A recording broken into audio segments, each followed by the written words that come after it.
This episode is brought to you by Maestro Sausage, the only sausage we use at Hot Tongue. They produce sausages specifically with pizzerias in mind, and you can tell. So if your sausage isn't hitting all the right notes, let Maestro lead the way. Ladies and gentlemen, it's your boy, Alex Koons. I'm sitting here at Hot Tongue Pizza, and you know, I'm bringing you another episode of Pie to Pie, fresh out the oven. This one, a conveyor oven with stones. At the new Pizzanista in San Marino, I sat down with the legend, Salman Agah. Pizzanista has been part of my pizza career in a very big way. It was down the street from Purgatory. I learned a lot from watching their success, and I was inspired and took what I could. And it was such a pleasure to sit down with the owner, Salman Agah, who is a legend.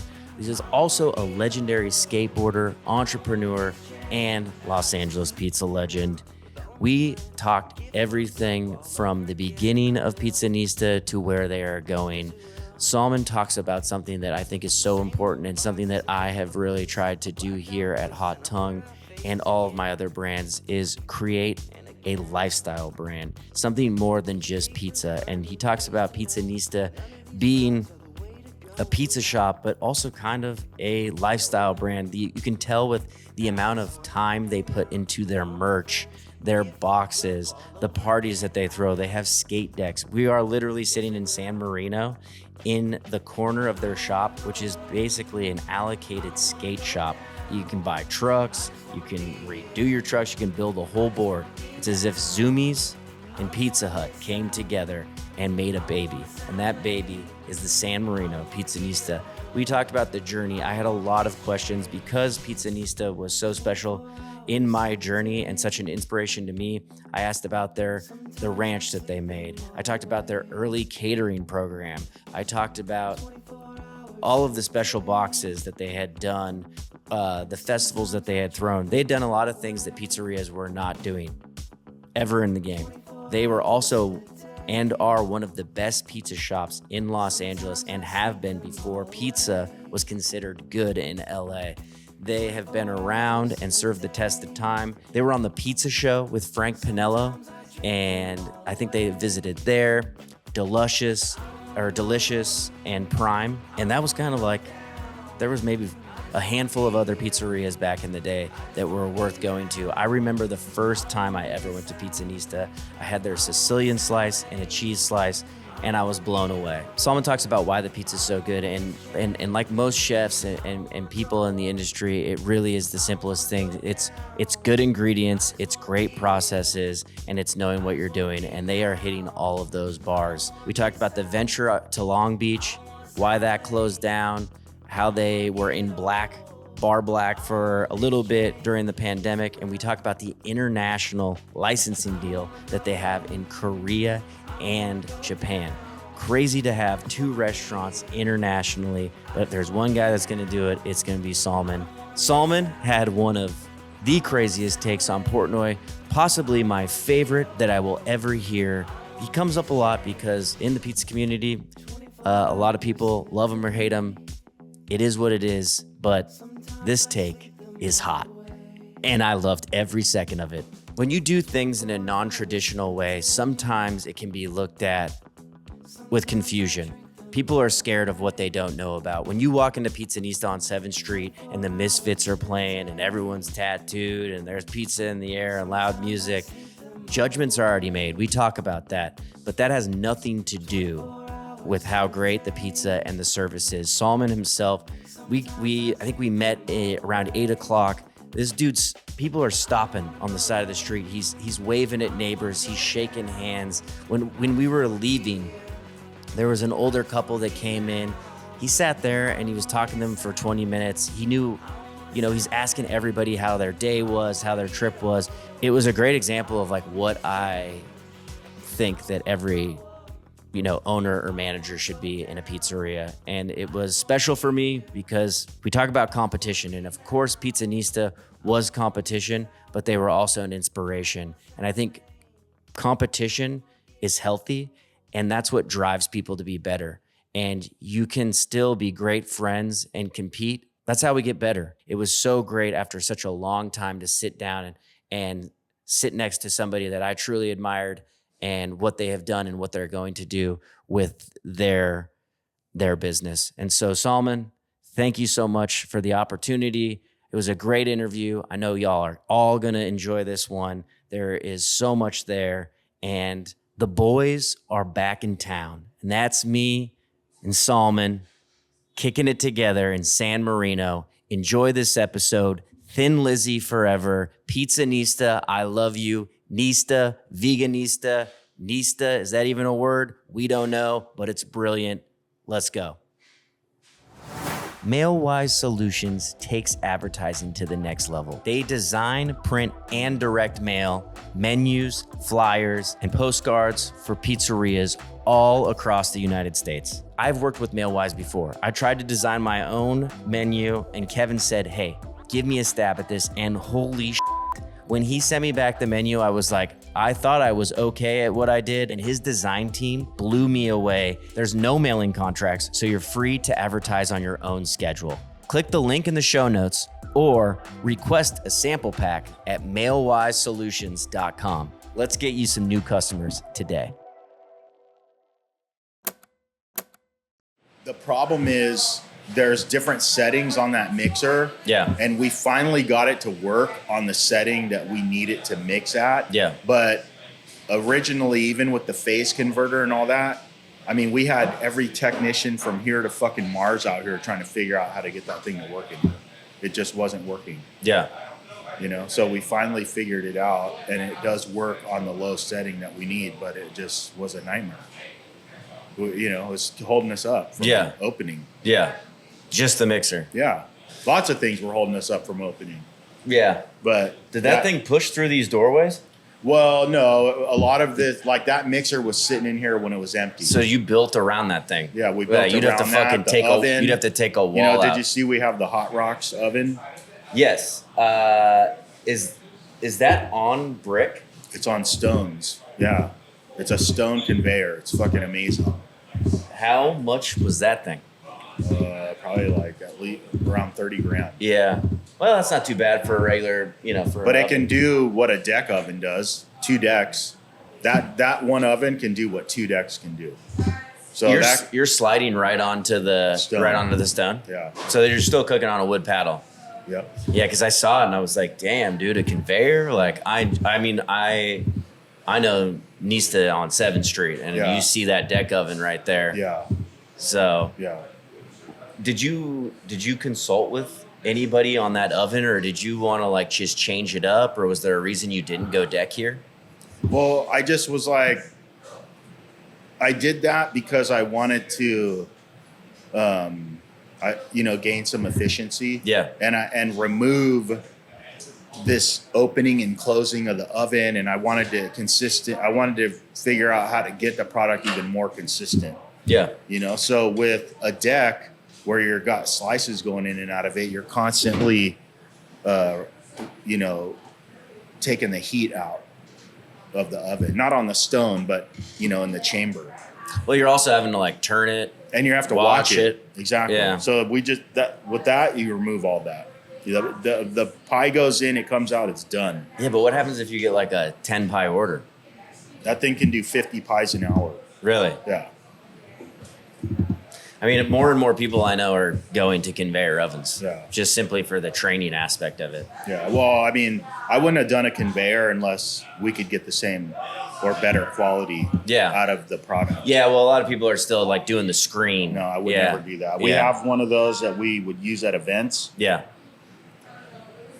We used to have a permanent on-site location at SpaceX for about a year. Yeah. And we bought one of those Lincoln Impinger ovens because we went to do a trial run there. And are we going live right now? We're talking? Okay. Real quick, just because there's a lot of background noise, if you do that. Yeah, so we of course. We did our trial run there, and the chef came back and said, people love the product, but they had to wait too long, you know? Yeah. So we went back and tested, like, how can we get hot slices to the employees without a wait? So we just came up with this wait time zero motto. You know, we're gonna figure out how to get slices to the SpaceX staff without them having to wait. Yeah. So we bought one of those Lincoln Impinger ovens, and so we par baked our crusts. We would show up, we'd have our make line set up, and we were able to crank pies out in such a way that no one ever had to wait. Yeah. So we were serving about 1,000 people a day over there for close to a year. Damn. Yeah. Did they just hit you up and say, Which yo, was amazing. pull up? No, actually, I read this biography by Ashley Vance, Elon Musk biography. Yeah. And in the book, she, I think it's a she or he. I don't know who, if the author's a They. man or a woman, whatever. But anyhow, in the book, the author wrote about how when Elon and his brother moved to Canada, they were working for a bank or something at the time, and they would get the newspaper and they'd read about some person who might of interest to them, and then they would just phone the person and say, "Hey, can we have lunch with you?" Right? And I thought, oh, that's kind of cool. So we had done. So they have SpaceX, right? The rockets. Yeah. They're blasting off to outer space. And at this time, their rockets were exploding. You know, they had just, actually, when we were there, I think they had a launch and it had the Facebook satellite in it and it went to, you know, Yeah. it blew up. Yeah. So anyhow, I wrote Elon a letter on our stationery, and we had done. You hand wrote it. Yeah, I hand wrote him a letter on the Pizzanista stationery directed to Elon Musk, to SpaceX. And I said to him, you know, we're interested in celebrating the launches of these rockets. You know, we could come on site, do a pizza party. And I had a sticker of Christian Hosoi doing a rocket air, which is a skateboard trick. And I put that in there and I said, you know, and we want to be the first pizza on Mars, you know, delivered to Mars. Of course. And I said, and of course, you know, the pizza will be free because, you know, we would need to get it there in 30 minutes or less or some shit like that. You know, I was trying A to little be funny funny. joke. And anyhow, I ended up never hearing back from him. You know, I thought this guy was reaching out to people. Here I am. Yeah. I'm doing the same What year thing. is this? Around. It must have been like 2014 or 15 or something around Okay. there. So anyhow, but what I started noticing is that in our Long Beach store, there are a lot of people would come in and they have the SpaceX logo on their shirt. So Yeah. I was in there working one day and I asked one of our guests, I said, do you work at SpaceX? And he said, yeah. And I said, hey, what do you think about having pizza over there? And he's like, oh man, that would be great. You know, we love Pizzanista, blah, blah, blah.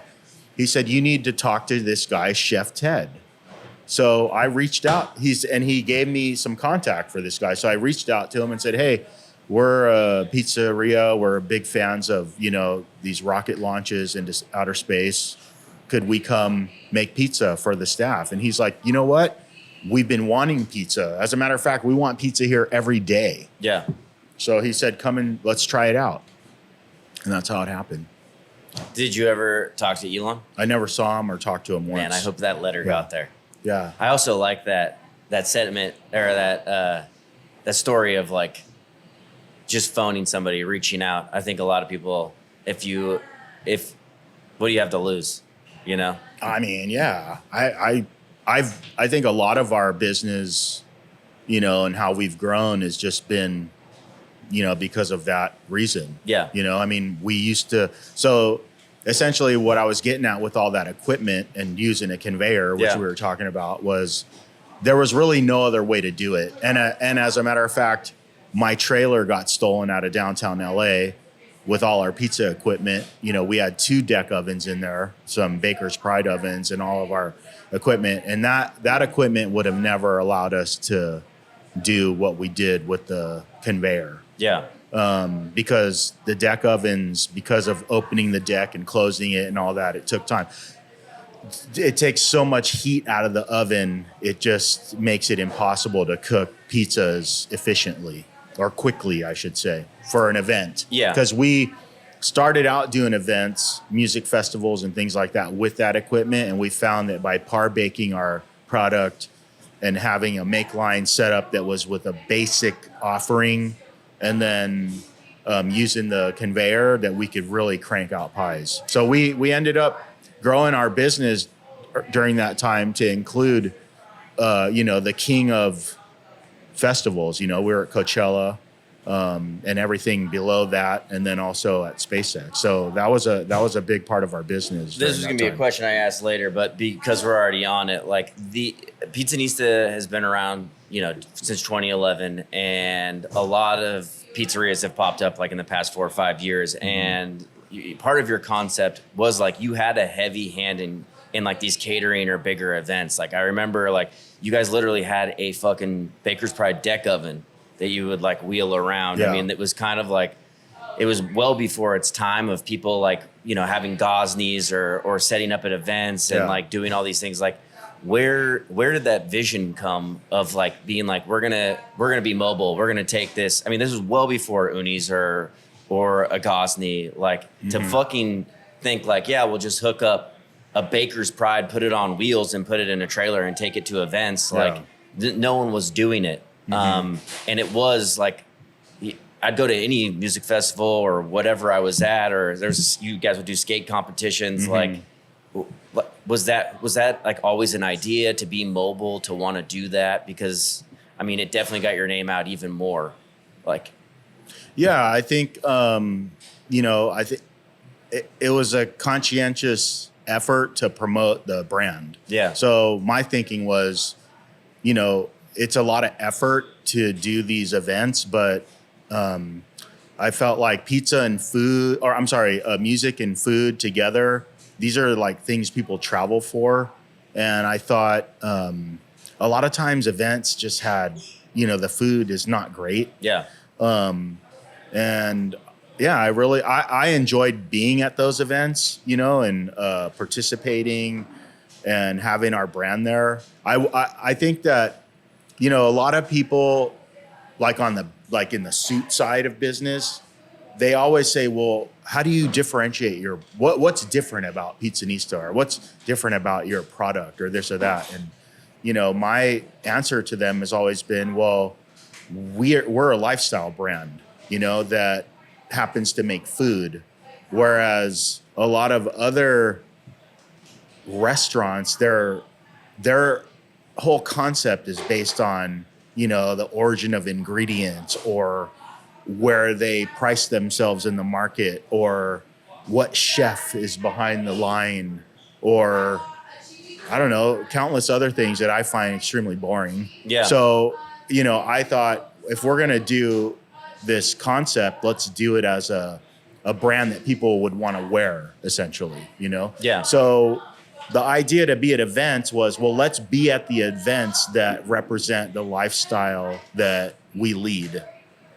And that was it. Yeah. So that was how we decided to push into that part of the, I guess, marketing of the brand. Yeah. Well, was it a pretty profitable thing too, or was it more about like it being part of the brand, to be at these festivals or to have this like catering operation?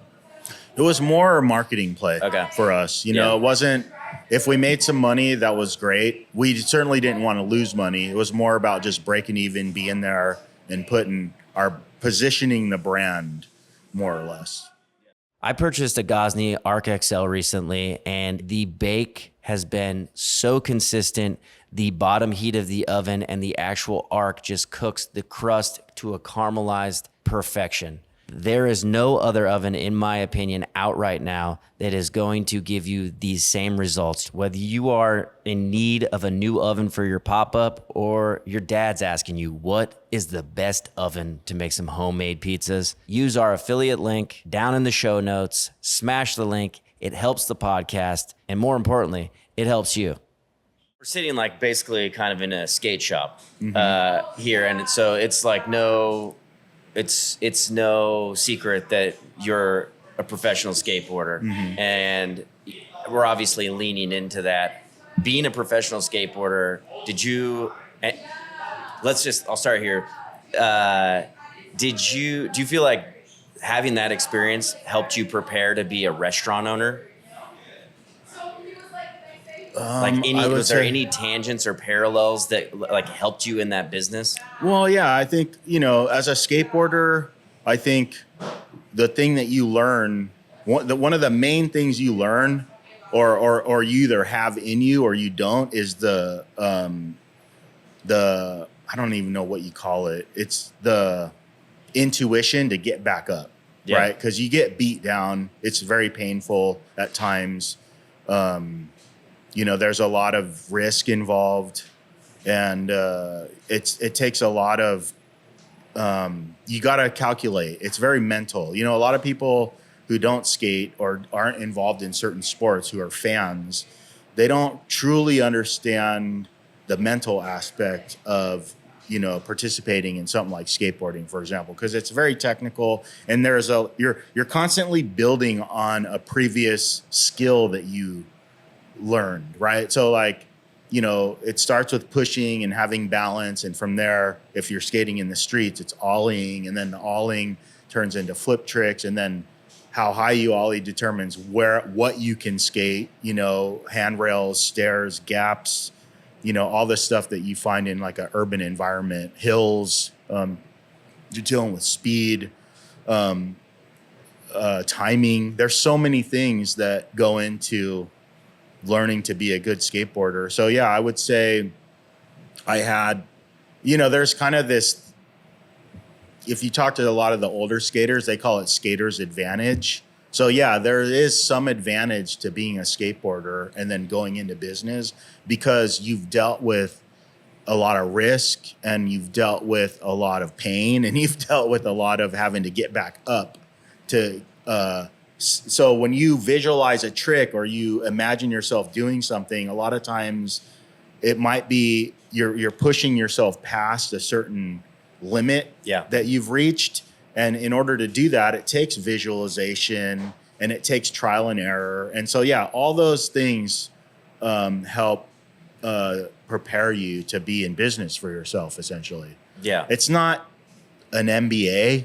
You're not going to get necessarily like the kind of skills that you would need to look at a profit and loss statement, but you have the stuff to be successful, I should say. Yeah, that entrepreneurial drive. Yeah, you typically, I think, would have most of the skills you need. The stuff that you don't have, you can hire people for. Yeah, of course. You know what I'm saying? Hire it out. Yeah, well, a lot of businesses falling on your ass over and over and over again. Mm-hmm. And it is about like waking up and putting you're getting out of bed and just doing it again. Yeah, 100%. And I think the other thing is, it is, you know how to take initiative. Yeah. As a skateboarder, because you have to take initiative in order to progress. It's not like I can do the trick for you, or you can do it for me. And you might be able to explain it to me verbally or visually through a video, but I still have to go out and figure out how to make it happen. Yeah. So I think that's an interesting skill set that I think most skateboarders have of pretty much even at a like basic skill level. Yeah. They would have that. Yeah. But yeah, some people eat shit. I mean, I've heard it a million times. Like, oh, I tried skateboarding and I fell down and I hurt my this and I never touched it again. Yeah. That you can't succeed in anything with that attitude. Yeah. In my opinion. Of course. Yeah. And this business is definitely one of those. Oh, the restaurant. I mean, I grew up in restaurant family. We had restaurants, and when I was a kid, my perception of restaurants was whoever owns a restaurant's crazy. I would never own one. Did your parents own restaurants? Yeah. Yeah. What kind of restaurants? We had a place called Our Daily Bread. It was up in the Bay Area. Yeah. San Jose, Los Gatos, Bakery? around the South Bay. Yeah. And it was a French cafe and bakery. And we, this was before people even knew what an espresso or cappuccino, Starbucks wasn't, none of these things were around yet. Yeah. So yeah, we had a French bakery and cafe and coffee roasting house back in the 80s. And I grew up in that. So you knew how hard it was, but you still decided to. I knew how hard it was. Yeah, But I think, one of the things I say is I learned, I did learn a lot of what not to do Of too, course. just being around it. So, and I think coming at Pizzanista from more of a lifestyle aspect, I've never looked at this concept as being a restaurant. I've always thought of it as a lifestyle brand. It's just that I really think of it as lifestyle is just a broad term. I say skate brand, you know, even though we don't really have a skate team. We have a few kids that we flow and that ride for us, and, some pros that come and, they're part of our very loose sort of like ambassador program, I guess. But for the most part, I wanted to have my own skateboard company, but I just didn't want to make hard goods or wheels or trucks or just focus on footwear or clothing. I wanted to serve food. So that was how I thought about it. Well, it's really interesting, like how you married the two of like skateboarding and restaurant, like growing up in that, and then growing up skating. You can you feel it in your brand. I mean, like the branding that you guys have that you've like always put on your boxes. The intention is like always pretty powerful. It's always well done. It's again something that a lot of other people outside of maybe like Sizzle Pie have done from like the beginning. I think everyone kind of catches up, but again, like where it's also a lot of money to like put that effort and time into. Like this was just when you sat down, like the business plan for Nista was always going to be like, this is going to be a lifestyle brand, like skate pizza brand, and we're going to have tons of merch. We're going to do collaborations. Like that was always part of the plan. Yeah. From day one, I wanted to connect with the different people that I know in the skateboarding. I would say people that shared similar interests with me. So art, music, skateboarding, surfing, motorcycle racing, fashion. So people from these different cultures, I wanted to attract to our brand, and we could work with them in some way, use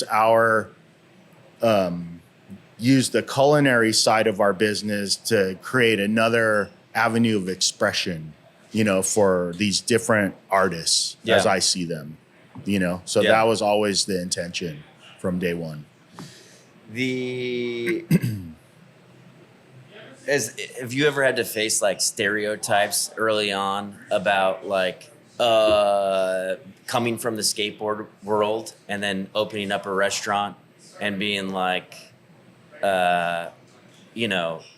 he's just a skater, he doesn't know what he's doing, or like, did you have any like backlash, or like did people not respect the business at all when they opened up? Did you kind of get stereotyped in any way? I don't recall. No, I don't ever recall like, not being taken seriously or, Yeah. I think I'd done enough things previously to having Pizzanista where, I had, some respect, I guess. But no, I don't recall, ever having any kind of negative or, I don't feel like anyone ever like boxed us or, put us in a category or disrespected us in any way. I just, the thing is, even though we've been very prolific in like doing collaborations and projects and things like that, it's very focused and specific. So, you know, we don't have like a big PR outreach. You know, we aren't trying to reach everybody. Yeah. You know, we're focused on doing things because the way I think is like, I want to do things that I like that make me feel good about what I'm doing. Yeah. And if someone else likes it, cool. If not, go to hell. Like, I don't care. You know what I'm saying? Like, I'm doing this because this is my life. I want things in my life that I care about. And I can't speak to everybody and don't want to speak to everybody. I just am interested in the shit I like. Yeah. You know? And if you don't like it, then go somewhere else. Yeah, no, I mean, I think it's when you walk into a Pizzanista again, like 7th Street is where I've always gone. You can feel that authenticity. Like if you like the build out, it's like there's the music, the way it's laid out, the customer service, the branding, the everything. It's like, I'm glad. That's good to hear. I mean, here's the thing. On the flip side of that, you know, I really do, like, one of the things I really care about in our business is hospitality.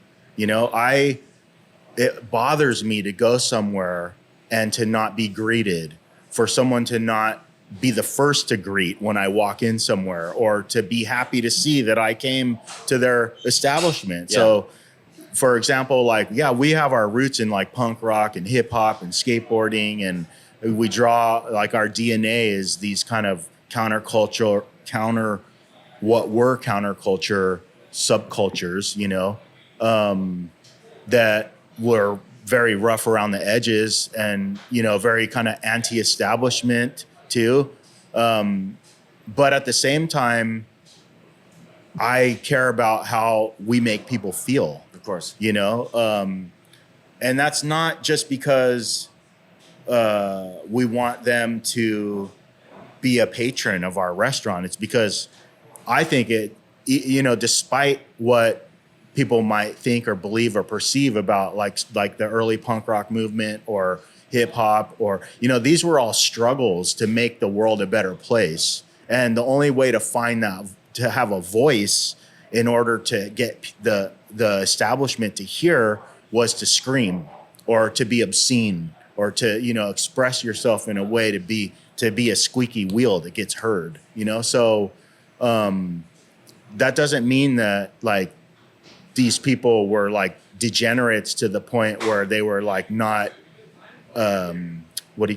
contributing to society. Yeah. You know what I'm saying? Yeah. So I think it's important that, you know, we represent those ideals, but we want to make the world a better place. And by being hospitable and making people feel good emotionally, we do that. Yeah. You know, so that's an important aspect of our brand that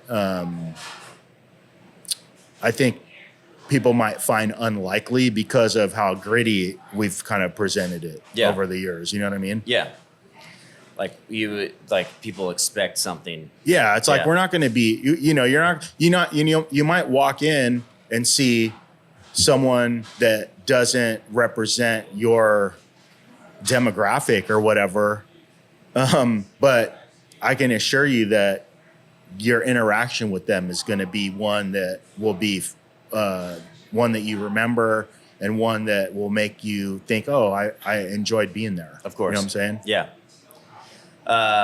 Even though you might have walked in and judged the person. Well, You know what I'm I saying? think that's more. And I'm not saying you, I'm saying like the public at large. Well, I think that's more of the issue too. When somebody walks into a place, I'm just going to use Pizzanista, and maybe everyone looks a little different and the music's really loud. Mm-hmm. Before they even eat the pizza, there might be judgment. You know what I mean? There could be. I mean, well, I just know this because, I own a pizza shop, and we might be playing something, and somebody isn't looking like a pizza chef that they, consider. And people constantly make judgments about everything, but really a lot of the time that has more to do with them than it does to do with anyone's 100%. Pizza program or the people behind the counter. Yes, I agree. Ranch dressing. You guys, do you eat ranch on your pizza, first of all? Occasionally. Okay. Because Pizzanista was so close to Purgatory, I have like a pretty good relationship with like going down there. I remember my first time I ever went to Pizzanista, well before I worked at Purgatory. But I remember I ate your guys' ranch, and this was before like, to me, Pizzanista is in like the top 5 pizza places that were like great pizza at the time. Like we were talking about off camera, like Prime had come out, Pizzanista was out, Deluscious was out, Tomato Pie, but it was like far and few between of like great pizza. And no one said it, you know. Yeah. LA is a great pizza town. Right. You know, you had to know where to go. Yes. I mean, there's a reason why you were on the pizza show, you know, with Frank Pinello. If your sausage needs aren't hitting all the right notes, then let Maestro lead the way. Maestro has been working closely with pizzerias for decades. They produce sausages designed specifically with pizzerias in mind. And you can tell their Italian sausage crumbles look like they were handmade in your shop, and they will taste that way as well. With over 80 years in business, family owned and operated, the family is incredible, and so is their product. It's quality sausage with quality ingredients. Click the link in the show notes. A classical masterpiece awaits you. Back to the show. Doing stuff like making your own ranch, or like being ahead of the sourdough craze. Like again, like what is it or who was it that was like, we're gonna do sourdough, we're gonna make our own dressings, we're gonna do, you know, all this shit from scratch when like no one else was doing it. Yeah. Well, that's another thing that comes back to, you know, wanting to, when you envision a brand or you envision experience, you know, I think all of these factors are part of it. So from the beginning, we were very particular about what we wanted to offer. And I have to say, another thing that informs what you offer has to do with your equipment, you know? So I was in New York in 2009, house sitting for a friend of mine. And that's where I had the idea to do Pizzanista, because I would skate up Bedford, which is in Williamsburg at the time. This was in 2009, summer of 2009. I was house sitting all of August, and I had these dogs, you know, these bulldogs, and I would have my skateboard and I'd have them pull me up the street, and I would pass by all these cool little pizzerias. And anytime I was coming back from the city to Williamsburg, I would get off and grab a slice, or I'd go to Roberta's. I was right near Roberta's, which is different than what we make. But I really was inspired by Roberta's vibe. And then I really liked the pizza by the slice convenience. So I thought, when I get home, I want to do a pizzeria, you know, in where I live, you know, which was, I wouldn't even consider that the arts district. I think they've been trying to move the boundary for what the arts district is for a lot of times. But apparently, you know, okay, in the arts district. So anyhow, getting back to your question, I always thought it was important to offer high quality food. Yeah. You know, I wanted it to be real food, not junk food. So we, from the beginning, have sourced, you know, as best we can, like sustainable or organic products. And then I just, you know, we tried ranch originally. There's a brand called Ken's. Yeah. Oh, yeah. You know, it's very famous. Yeah. And you get it in these huge 5-gallon tubs or whatever. And I just thought, I don't like this. Let's make our own. We can make it much better, you know? And so we've always, there's times where we've tried things to make it on our own, and we thought, if we can make it better, let's make it ourselves. If we think I don't think there's ever an instance of where we can't make it better, but there's other reasons. For example, with gluten-free crust, we felt it was better to buy those from a local bakery that was really good at making them than to try to recreate that. Yeah. You know? And if it was our main product, I don't think we shouldn't be in this business, right? Yeah. Like we wanted to make that culinary experience unique. So sourdough was that. Organic produce is part of that.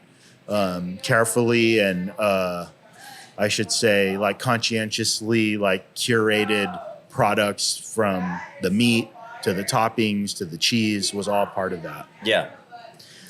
Because at the end of the day, pizza is not it's, you know, the most popular food in America. You know what I mean? It's like you can get a pizza at 7-Eleven for $5. Yeah. If you want just Yeah. cheap pizza. Of course. So, you know, that's not our customer. Yeah. You know what I mean? That's not what we're trying to accomplish. It's crazy to hear you say Roberta's. Like I just feel like that restaurant has inspired. Like that restaurant might be like the most prolific pizza restaurant in like the last 20 years. I think to so. inspire. I think so. Like the masses. I think so. Because I mean, think everyone's kind of it's copied just like, what they do. Yeah, I mean, it's just like a very like understated, raw, you know, pizza oven right in the middle of the restaurant when you walk in. You know, nothing, no frills. You know, just good pizza and like kick back. Yeah. You know, it's really. Not a lot of people can pull off a brand like it's like Pizzanista is a strong brand. It, like I said, like to all of your merch to down to like what you just talked about, like with your food, like setting the intention of making great pizza, sourdough with, you know, organic ingredients when you can get it, and making all, you know, sourcing the things that you can't make better yourself. right?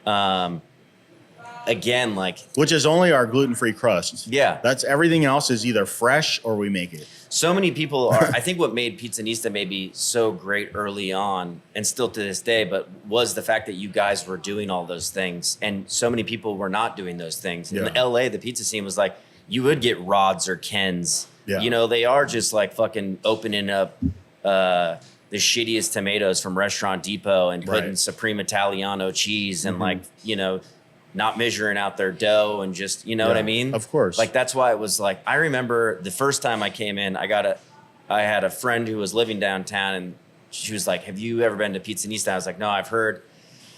And we went, and dude, like, it's fucking, you guys opened it up in like a desolate area, kind of like early Roberta's, where it was just basically you and Tony's. Yes. That was it. There was no neighboring businesses. Maybe some art galleries were open at that point, or no? There was just La Reina across the street with the tacos, but I mean, that was there forever. There was the French Garden was still there at the time. And there was, I can't remember the name of that place, but they did the Mexican wrestling in that spot across the street.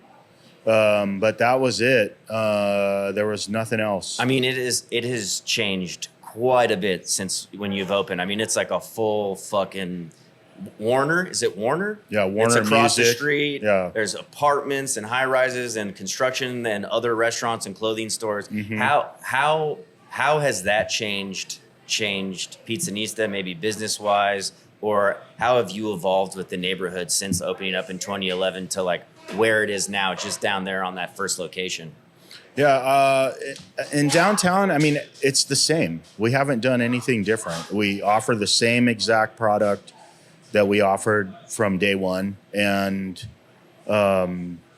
we really haven't changed anything. I mean, we just have kept consistently offering the same thing.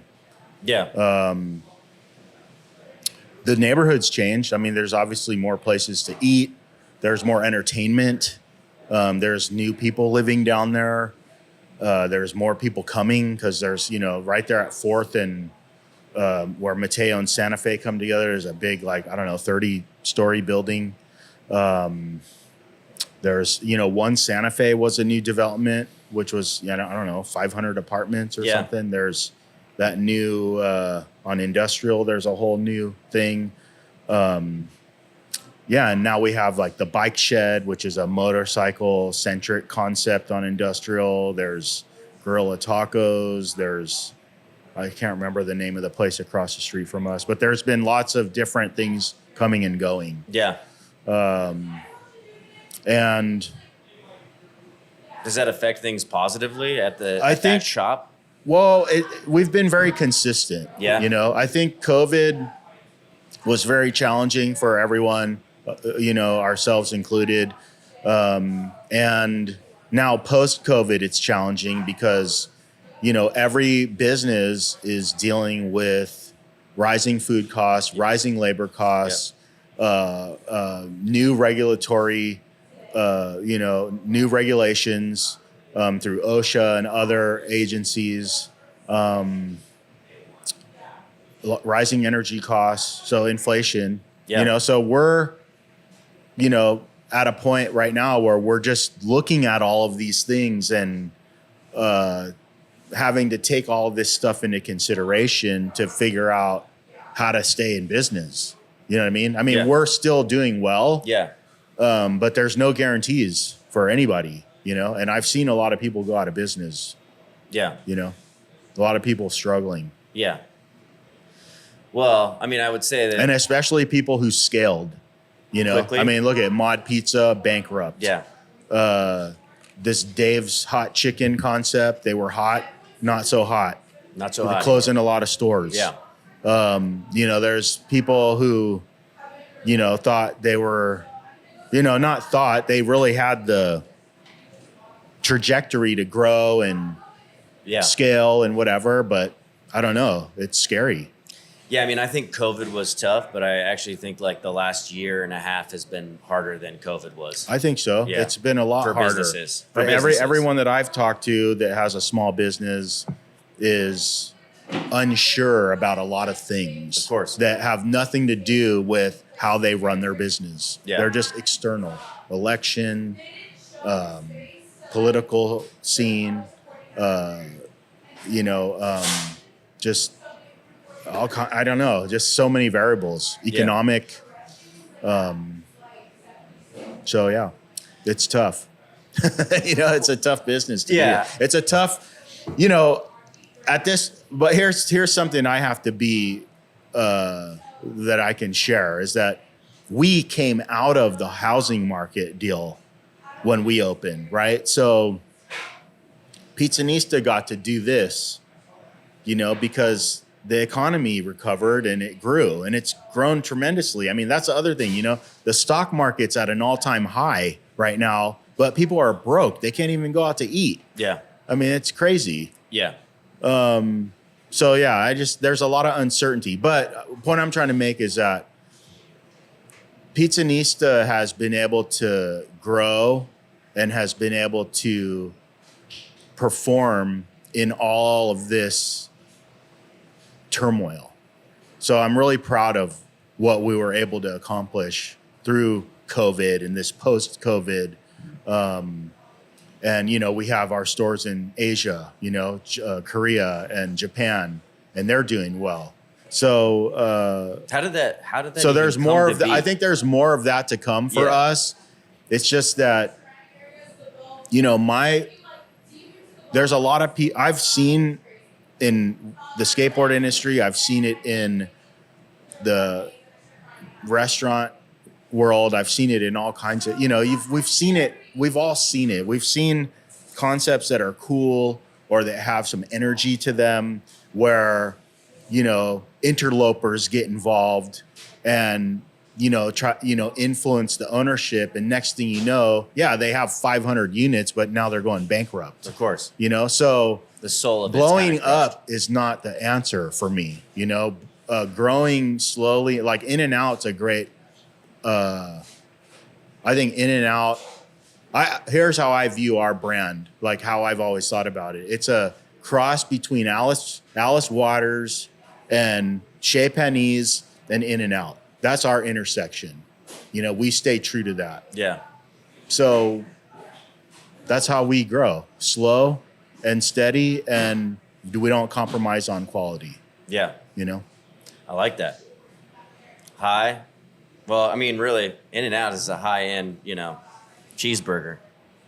Yeah, it's but consistent. it's high. It's the darling of the fast food world. Yeah. But It's also the how thing they about treat their people. the thing about In-N-Out is that Harry and Esther Snyder, they were very conscientious about their growth. Yeah, they still are. Yeah, they always have been, and they didn't ever want to compromise on the quality of their product. Yeah. So they weren't going to open in New York or Boston or wherever just because someone wanted it there. It had to conform to their values, and that specific value of being able to, offer fresh food that hasn't been frozen and processed in a way that compromises the integrity of the quality of the offering. Well, some people have a hard time seeing money signs and then saying no. Some people can't think far enough ahead to know when to say no is. That's a talent. That self-constraint. Yeah. I mean, I think, there's definitely, I think you if you build something interesting, you are susceptible to falling into the greedy mentality. Yeah, or having enough people around you being like, you got to do this, you got to do that. Yeah. Can we talk about what happened in Long Beach? Sure. You opened up a location in Long Beach that did it close during COVID, and then you were operating out of Black Bar for a while. Mm-hmm. Yeah, it was like a beautiful space. It was like in a Craftsman. Yeah. Like what was the full reason for like that maybe not working out? It was just I was in a buyout situation, and there was a lot wrapped up in that location with my previous partners. Okay. So it was just a way it was just kind of the inevitable. Yeah. So because we had to, in our deal, that Long Beach store was wrapped up in it. So because we own that real estate. Okay, so you don't own 7th Street, do you? No, we don't. The property? No. Do you? Okay, real quick to this. Mm-hmm. So you owned that. We owned that. And did you sell all of that your part in that real estate as well? Yeah. So that's all. That was all part of the whole deal. To unwind that. That situation. Okay. So we moved to Black. That was an option for me to move to keep the restaurant open in Long Beach, to move it there. But we found that it was very challenging just at that time, because what was happening is bars were being forced to close. Yeah. Because they were deemed non-essential. Yeah. Restaurants could stay open. So that was affecting our business, because the bar would close, the bar would open, the bar would close, the bar would open. Not their fault. It's just the regulation that was coming through. So finally, I said to the Black folks, I said, why don't you guys buy our equipment? I'll teach you how to make pizza, and then this is all you, and you just stay open. Yeah. So that was essentially, we agreed to that. And I thought that was a good deal for them and us. Yeah. Yeah. And then because of COVID and just like the lack of certainty around, being in business at that time, we just really got to focus on downtown LA. Yeah. And we'll just sit tight and just, put emphasis back on our flagship store and just keep it simple for now. Yeah. The property next to Pizzanista downtown. Yes. Was that going to be like a museum, like a skateboarding museum? Do you have anything to do with that? Yeah. That was an event space? Yeah. So from the time that we opened, I'd always looked at that space as an extension of Pizzanista. So there was there was a manufacturing company, a food manufacturing company that basically horseshoed around us. So that corner, the bank building that's now, I think, a Japanese restaurant, and then all that stuff behind us was part of this like dumpling manufacturing company. And I had approached the CEO of the company several times and said, hey, you guys aren't using this parking lot. Could we lease it from you, or lease a portion of it so that we could have outdoor seating? I wanted to have a place for people to sit outside. And he said, no, a bunch of times, and just never would, eventually he was like, yeah, maybe we'll lease it to you. And then when they started to warm up to the idea, they ended up moving. So all that became available. So literally the day that it was available, the owner of that property on the corner came to me and said, hey, I have this property next door. Would you have any interest in it? And he came to me because I told that operator, if you ever leave, please send the owner to me. I want to, I'm interested in that property. So he came and I leased it. So I had that whole corner, and originally the idea was to expand Pizzanista, and use it for like, to be able to expand on like the events and the collaborations and things that we were doing. But after we designed the space, I didn't like it. Yeah. I didn't like that it was going to be like a much larger restaurant. I just, my intuition was like, I don't think that's a good idea to have such a big restaurant. So I pulled the plug on that plan. Okay. But I still wanted the space. So I went back to the owner of the property and said, hey, I have a different idea for this space. We're going to do, my idea was to the Museum of Skateboarding, to give it birth in that space. And that's what we were working on. And then he ended up selling the building during COVID. And so it all went to we did one event there. Yeah. We were about to break ground. Actually, Vans Shoes, who I've had a relationship for, almost, 30 something years, actually was underwriting a skate park. So Lance Mountain, who's a legendary pro skater from the 80s, Bones Brigade, designed a skate park that was going to be in between Pizzanista and the building on the corner. We were going to do big roll-up doors, a big exhibition space. So we would have the skate park that could be used whenever. Yeah. But then for events, we could use it for, people to skate and be part of the exhibition. Yeah. But like right when we were about to break ground, the owner just basically took it. He basically said like he was super into the idea. Yeah. Like when I met with him, but turned out he wasn't that into it and used it against me to force me out of my lease. Well, that's terrible. Because of a change of use. Yeah, it was awful. But at the same time, when I look back on it, even though I was upset at the time and I thought that was not cool of him to do that. Yeah. We wouldn't have been able to develop it anyway. We went right into COVID. Yeah. You know what I'm saying? It's like it was better it didn't happen. It was better that it didn't, because we would have just been stuck with, a space that we couldn't activate for 2 years? Yeah. That's a lot of money to be just sitting there. Yeah. So really, ultimately, it worked out in our favor. Yeah. But I'm bummed because I really had we had been conceptualizing exhibitions already for that space. And, with the Olympics coming here in 2028, I really wanted to, my intention was to create a space where we could celebrate, all of skateboarding's, unique past and history and future and all that, That was really just the birthplace. I just wanted to have it be born there and then eventually move to a much larger facility. Yeah. So that was the idea. Because there's nothing like that, right?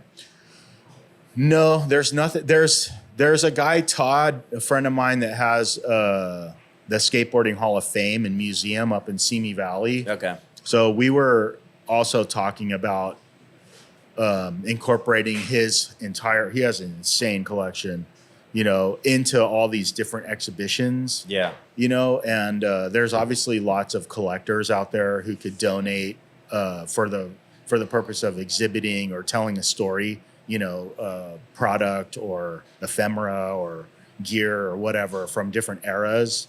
That was the goal, but it's still like in my consciousness to perhaps pull off one day, but I just had to put it on hold. Yeah, it's on hold right now. Yeah, but I really thought that would be a fun way to have people interact with Pizzanista too Of through course. that avenue. Yeah. You know? The relationship you've had with Tony's, it's a 213 bar. Yes. Do you know Seb Moses? I do. Yeah? Yeah. Is that, I mean, I imagine that relationship always seemed very like, I almost thought like the first time I went in there, I was like, is this the same business? Cause it kind of just like similar vibes, Yeah. but like obviously being right next to a bar, I know you guys have beer and wine. Yes. Yeah. But I mean, being right next to a bar is pretty killer. I Oh, mean, yeah. that definitely has got to have helped with sales. I think it's helped both of us. Yeah. And Sed's such a great guy. I've always had a lot of respect for Sed as a, business owner and just as a human. He's just such a, very kind, very down to earth. Our relationship's always been very positive. He's very, just a great person to be in business next to, And, we've always had a great relationship with Tony's, and it's just symbiotic. I mean, booze and pizza or pizza and booze, it's always gone together. Yeah. So, Well, it's like interesting. When I think of pizza, I do think of like skateboarding. I think about like punk rock, the Ninja Turtles, because this is all the things that like were in movies. Yes. And were that like pizza was it was a cultural thing. Yeah. And you hit on Fast Times at Ridgemont yeah, High. like like Yeah. Spicoli, like Yeah, what the exactly. fuck, dude? Yeah. But so Pizzanista is always it's high up there with like the vibe that you'd want. I think like I said, like I really like Sizzle Pie. I've never been there. I've never had Sizzle Pie. Of Do you know those course. guys? Oh yeah. They're a great brand. Yeah, like out of the Portland. branding is, yes. Yeah, it's like great. very rock and roll. Yeah, like they Yeah. have like it's like they're doing it right. Like you can see just like you can in Pizzanista, you can see the whole idea. Yes. Again, I've already said that I think that you guys were innovators from the beginning, but another thing that was like not going on as big was vegan food. And you guys like from the jump, I don't know in 2011 how many vegan options you had, but like you always had vegan pies, what was like, whose part was that? Who really were some of the early partners vegan or like, where was the inspiration for that? Yeah. So Price, my ex-wife, is vegetarian. Okay. And there was always a consciousness around having vegan options from the beginning. So I think, that's just something we've always done and felt that we're not trying to be everything to everyone, but there were a few things that we thought we would introduce. Well, later on we introduced gluten-free. But yeah, we've just always, I think there's a lot of interesting options for plant-based or vegan food. And there are a lot of people who, for all their own personal reasons, like choose to be plant-based or vegan. And we recognized that early on and thought we should have something for people who don't eat meat or dairy. Yeah. Well, yeah, you have like you have a good relationship with the people from Beehive. They have been a Yes. sponsor of this podcast. I know Oh, cool. Ben, the owner. Yeah, very cool. So you've always used like good product. I know Yeah. you've used Miyokos and Yes. other different kinds of vegan cheeses. It's done really well too. I've had your vegan pizza. It's great. But like again, like another thing you guys would do on Sundays was mac and cheese pizza. And like, dude, like I had vegan friends who would fucking go crazy for it. But Yeah. like, like who, like that's also just a crazy thing. Mac and cheese pizza. Yeah. Like, and then another thing you guys would do, which like I've fucking definitely stole was was it $2 slices at some time? You did $2 cheese and pepperoni slices. And like, dude, I remember driving to Restaurant Depot and going past Pizzanista and like there's a fucking line around the block for that shit. Yes. Like those promotional things like mac and cheese pizza on Sunday, your guys' is like $2 slices. Were these things that like you put together, like your partners were put together? Like how did you guys bake those things up? So the mac and cheese idea was just something that I thought I saw in New York, like pasta on pizza. I was like, that's so crazy. And I think it's probably rigatoni or something, because I've seen pasta on pizza out in New York. But I could have swore one day I was like skating by a shop and I saw mac and cheese pizza and I was like, wow, that looks so cool. Let's do that. So we tried it on a Sunday and promoted it, and people really dug it. And so I just thought, let's just limit it to a Sunday special, which we've done since 2010. Yeah. And we've been doing it ever since. Yeah. And it's kind of gained its own following, you know, for a long time. A lot of the reason why people in the just media, food media or whatever, would reach out to us was because of that mac and cheese pizza. So, you know, that one thing, you know, put us in front of a lot of eyeballs. And then the $2 Tuesday, I don't remember how that idea came to be, but I don't know. We did it for a lot of years. We don't do it currently, but we're in the process of bringing it back, but in a different way. Yeah. It's going to come back probably within the next few weeks. It's something we've been working on, but it's going to be, there's a membership that's attached to it that has some other perks too. But yeah, selling pizza at $2. I don't want to divulge the whole thing, but you're going to see it come out pretty soon. So we're embracing some new technology, and it's something I'm really excited about because it's something that really hurt me to take away, because there's a lot of people that were introduced to Pizzanista through that promotion. Of course. And I'd like to keep it around. It's just, you know, anyone who drives a car knows that just the cost of energy has forced all of our prices up because, you know, the trucks that drive to our restaurant have to put that type of fuel in their trucks to get there, you know, as an operator. There's been a lot of pressure put on small business in order to stay afloat.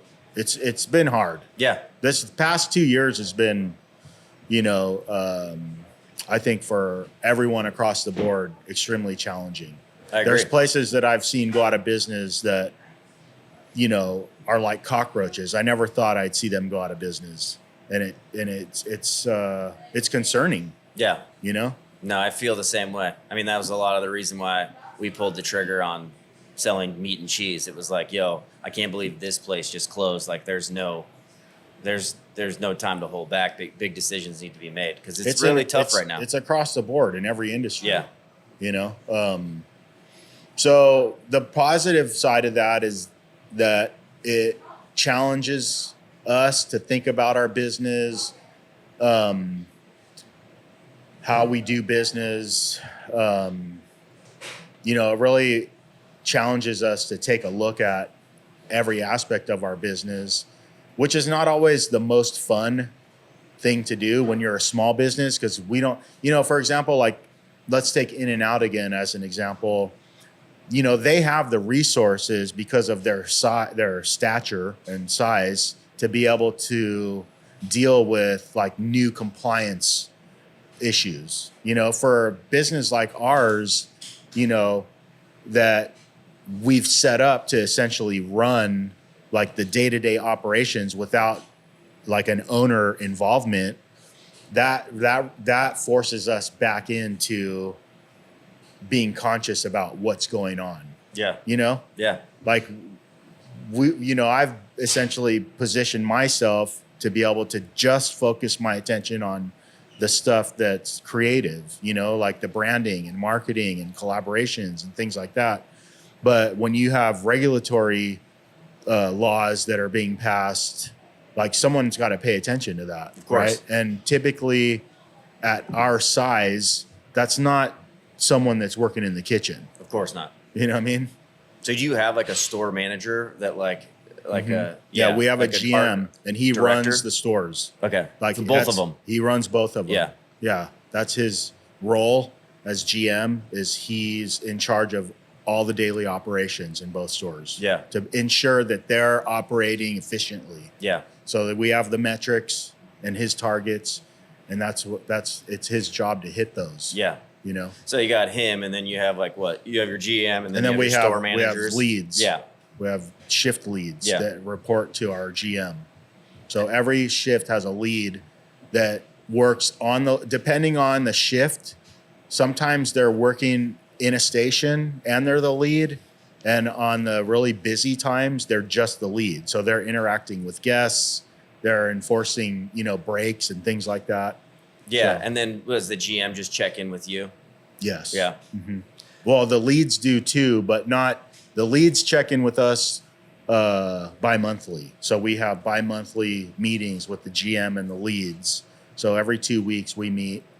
Every 2 weeks we meet. And then that's where we, essentially go over all of our strategy issues, Yeah. Maintenance, whatever. And then that all gets tackled. That's how we operate, the next 2 weeks, Yeah. So we're in 2 week increments Okay. of, Bi-weekly. Yeah, Yeah. bi-weekly. I'm sorry. Yeah. How did San Marino happen? Because I would say this neighborhood is almost the opposite of 7th Street. Yeah. They're It's polar so opposite. opposite. Yeah, it's like night when and you day. said that we were coming here, I was like, all right, well, it won't smell like piss when we sit outside. Yeah, But, exactly. like, You can leave your camera stuff out Yeah. there. No one will touch it. yeah. How did this opportunity come? Because how long you been open here? I feel like It'll be December. It's a year and a half. okay, December yeah. It will was be around 2 the years. time Hot Tongue opened. Okay. Yeah. As you probably have experienced too, just with any kind of attention that you get, whether it be in the media or through your own social media or whatever, there are other people in business like realtors and whatever. We get inundated Yeah. with, Got this opportunity. yeah, I mean, we just get inundated. But I did get hit up by a young woman who's a realtor up here in the Pasadena area. And I always liked Pasadena and, this part of LA. It's Yeah. a very old part of LA, Of course. very classic part of LA. And I thought, man, that would be cool to have something up here. And I used to ride I was sponsored by a company called The Firm, which was Lance Mountain's company in the 90s. And it was in Alhambra, which is literally just, that way, Yeah. a couple miles. So I was familiar with coming to Pasadena and skating around here when I was a kid. And when we had our son, Zephyr, we would come to the Huntington Library a lot. Yeah, great place for as to a run place, around. there's like a whole kids garden Yeah. and stuff. So we were huge fans of that, the Huntington Gardens and library. And so anyhow, this realtor showed me around Pasadena and showed me some stuff that stereotypically would be where you would expect to see a Pizzanista, and I just didn't like any of it, And then she said, well, let me show you this other building. And so she brought me down here and we drove down the street, and I was like, wow, this is such a cool street. It's got these big ficus trees. It's such it's super charming, and it's just it's just 2 blocks, the Mission District. Yeah. And I looked at the building and I thought, I really like this. It's a freestanding building.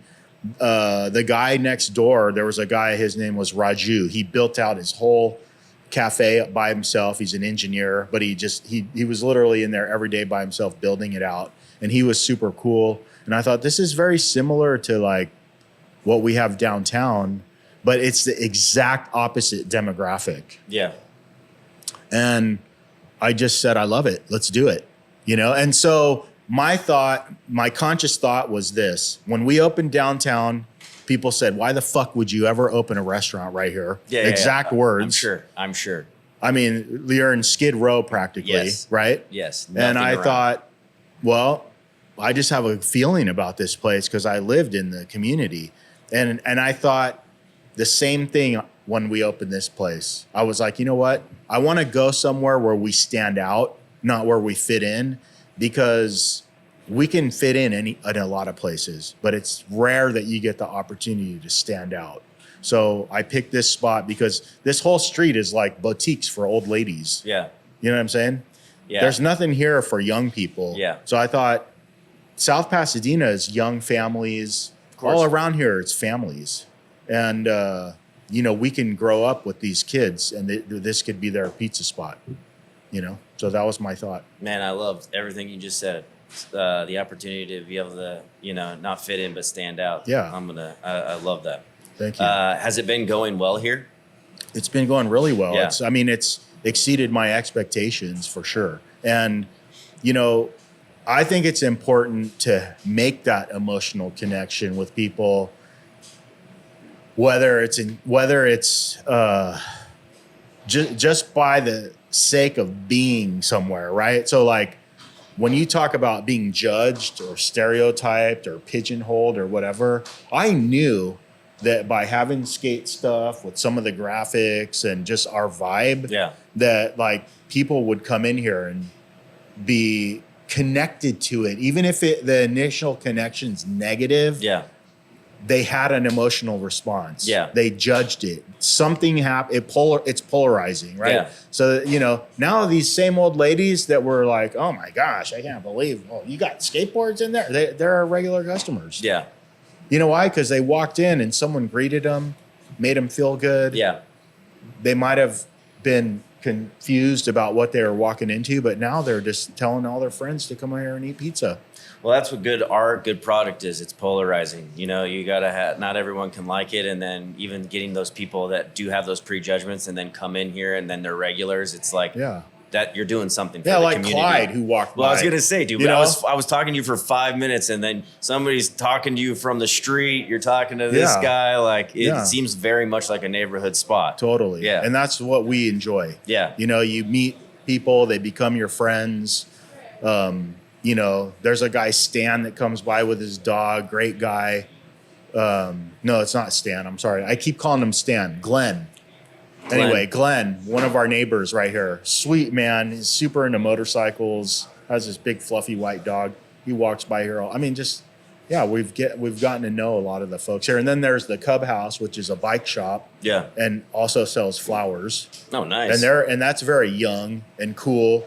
They have their own bike brand. They, make bikes in Italy.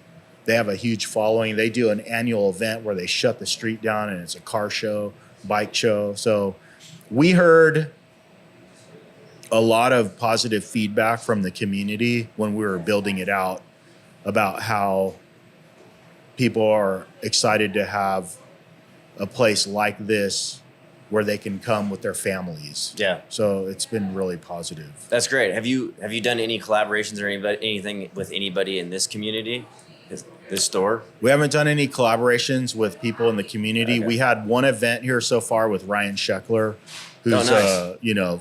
Very A-list, pro skateboarder. We had an autograph signing with him, and then we do have another one coming up with Steve Caballero, who's cool. an '80s also icon, legend in skateboarding.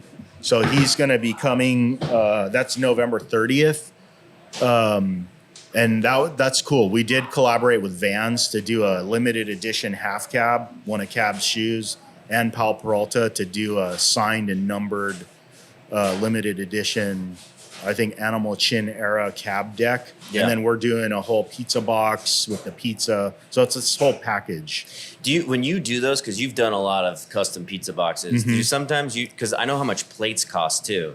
Like, is there certain times where you're like, yeah, we're just gonna this is gonna be promotional and we're gonna lose money on this? Well, we've only done printed boxes like that a couple times. Yeah. And I had to force the manufacturers to do it through our distributor. I was like, come on, we need, give me your minimum. What's the minimum? But a lot of times, depending on what the collaboration is, sometimes we build that cost into the cost that the collaborator will pick up. Okay. So it hasn't always been our cost. Yeah. But we've only done, the Hosoi box was printed. We did 1,000 of those. That was the minimum. Yeah. And I thought that was really cool that like it was this limited edition cool pizza box that most of them ended up in the trash. You know, we have a couple, you know, Christian might have a couple, you know, people that came that night might have one, but I like that it's mostly gone and there's a few left because it just makes it so much more special. Yeah. And then we did it with the pretty sweet video premiere for Girl when they had their video premiere, I don't know, 10 years ago or longer. But those were the only 2 times we played it where we actually submitted artwork to the box manufacturer. All the other ones we do are screen printed. So Okay. they're extremely limited Got it. edition.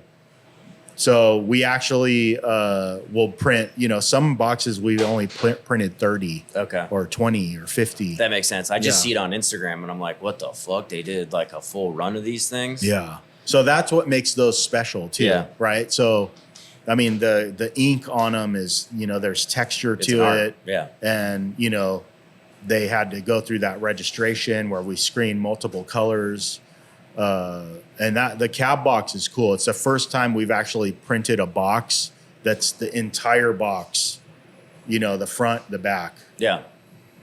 That's not true. We did that with the Mike Vallely box in Long Beach years ago. But anyhow, Did you this was like, again, I gotta give you guys credit because not everyone used, I mean, there's pizza boxes now, like you can get like I fucking forget what it's called, where you put your head in it and they're all full bleed, but like no one was really using their box was, most boxes back in the early O's are very generic, like it says the name. Had you seen somebody using a pizza box that way for advertisement and branding? Because it wasn't something that you didn't see a lot of full bleed boxes or like really crazy art.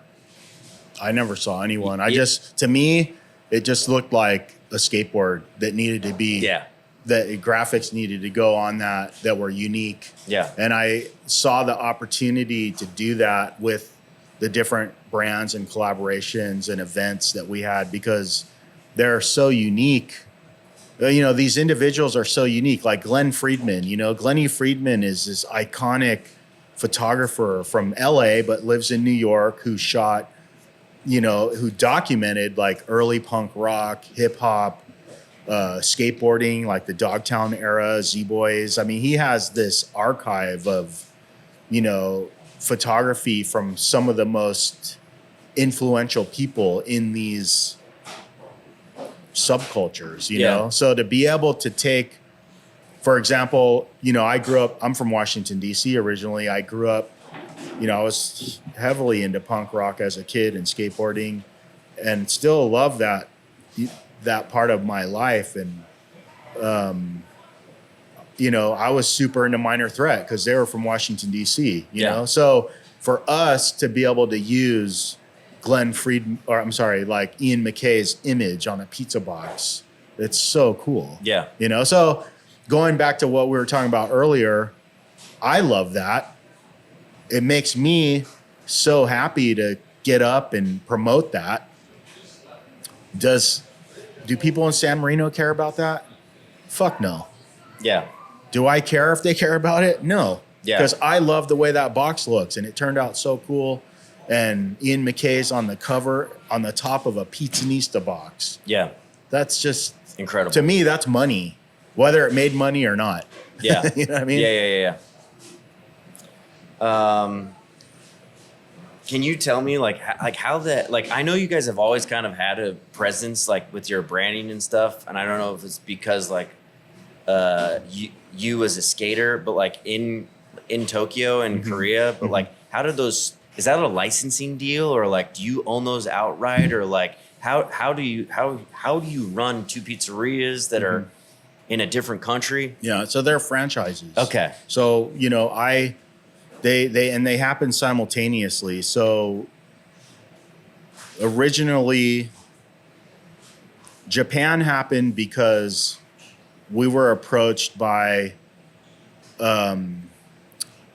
I guess it would be like a apparel broker that lived here in the US who did business in Japan, who saw an opportunity or was getting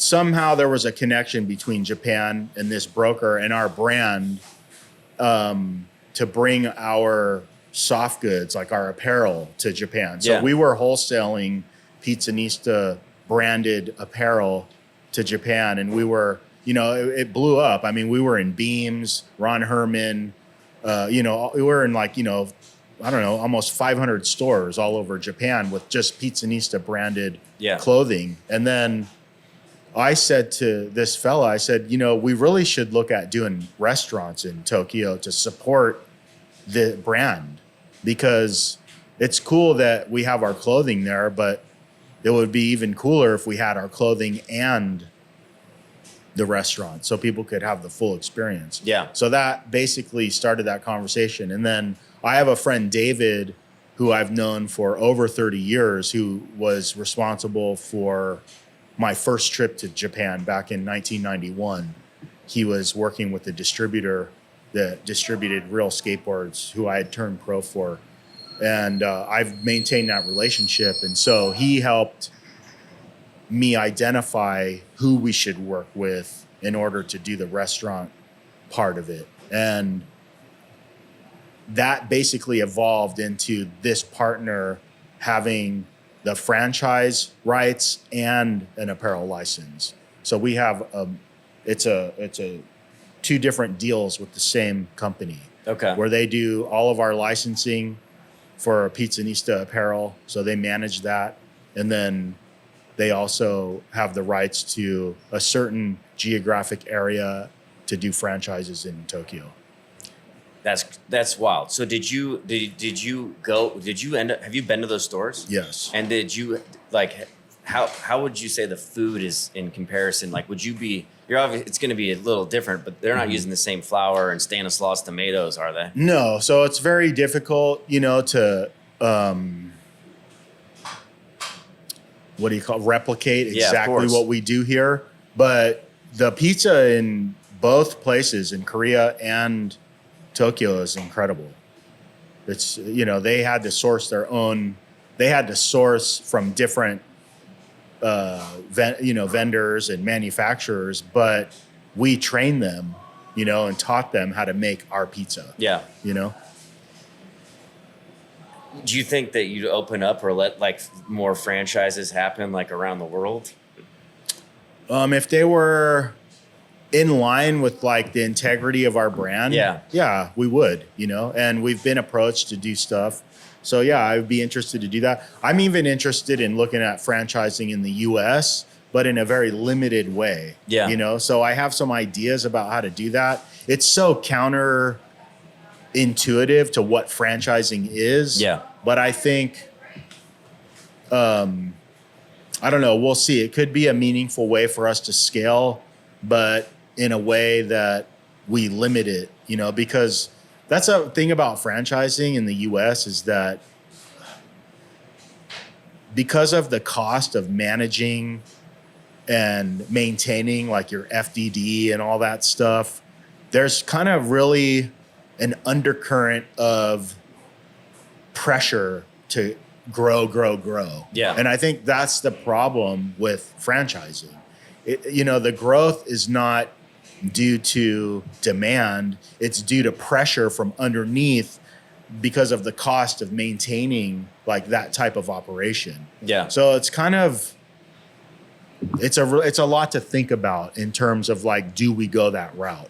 Yeah. So the other route would be joint ventures, which we're actually in the process of identifying one right now for Phoenix. So we're looking to open in Arizona, and we have some really cool creative ways to get that done.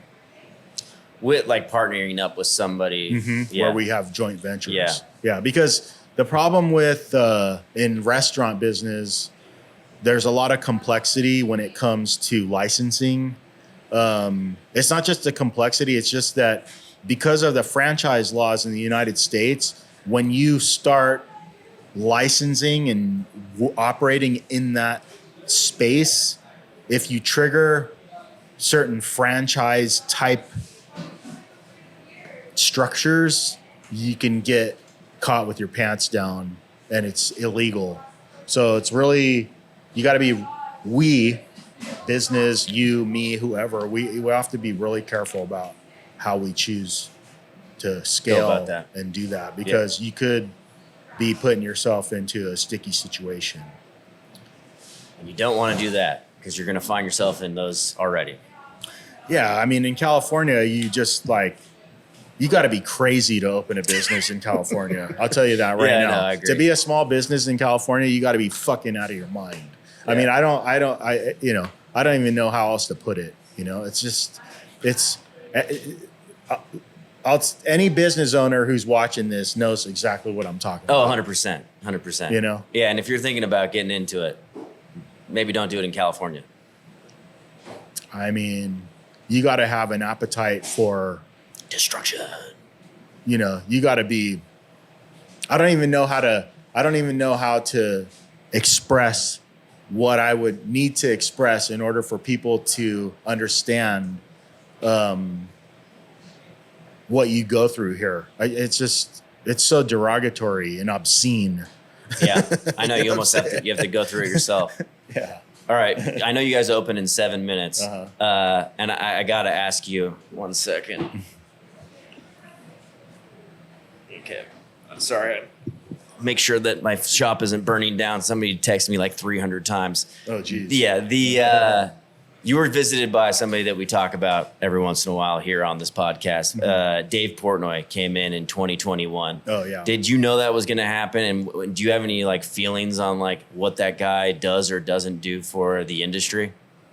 I have no idea. I don't know who he is. And there's someone that I'm acquainted with who did inform me like this is happening. Yeah. And up until that point, I had no idea who he is, and I still don't. So I have no feeling about it. I Okay. just have no clue. I don't know who he is. I don't know what he does. And I don't even know, like, I can't tell you whether or not his visiting our shop did anything. Yeah. Okay, well, I love that answer. I have one last question for you. Yeah. Who is your favorite band or recording artist of all time? That's kind of hard to say, but I have to go with Thin Lizzy. Nice. You know, just the fact that, you know, it's like a black bass player from Ireland, and the music is just universe. I love Thin Lizzy. You know, that's probably my favorite band of all time. Hell yeah. Yeah. Well, dude, I really appreciate you doing this. Yeah, of course. Yeah, I wanted to say, I think it's cool that you're doing it. And I think, you know, I've always thought, you know, even though we don't have like a direct connection to like a lot of the pizzerias in LA, I've always thought that, you know, as independent operators, there's kind of this unspoken sense of camaraderie. Of course. You know, because we're all, you know, in it for whatever reasons we're in it, but we're in the same battle. You know what I'm saying? Yeah. So I've always respected like other operators and people who've opened, and, you know, I've never perceived, you know, other pizzerias as competition for us. I've just thought, you know, I would love it if actually, you know, on 7th Street, like between Mateo and Santa Fe, if that was 20 pizzerias, because it would be like a pizza community, you know, and we would get people from all over coming for different, I think things like that work, you know? So, Well, pizza and coffee, I feel like you can have it on every corner and people are going to go to which one they would like. There's always something for somebody. yeah, but you know, like when you travel, we travel a lot, and I've been all over the world, but like you can go to France and go down a street that's got 500 creperies. Yeah. They're all doing great business. Yeah. Or you can go to another like Rue de Rosier, where like there's a 50 falafel shops. Yeah. You know, I don't know. I think that's cool. You know, there's nothing like that here. You know, there was a guy in Anaheim that approached me about wanting to do Pizzanista down there. Their lease was like this long, so I threw it out. I was like, I could never. Fuck that. I mean, I'm never going to be able to like sign a lease like that. I can't even read through it. But anyhow, my idea for them was like, why don't you do a pizza hall? Why don't you just one of these like cafeteria type deals that you're doing? Bring in 20 pizzerias and beer and make it a cool space for people who love pizza. Yeah. I think something like that would be really cool. I agree. I think it would also have never been done here before. But No. Around the back. Back door. Oh, you getting a delivery? Yeah, back door, buddy. All right, dude. Thank you so much for doing this. And thank you. Oh, yeah, of course. Appreciate it. Yeah, anytime. I hope you enjoyed that episode. Don't forget to like and subscribe. We appreciate you. We love you. Thank you so much.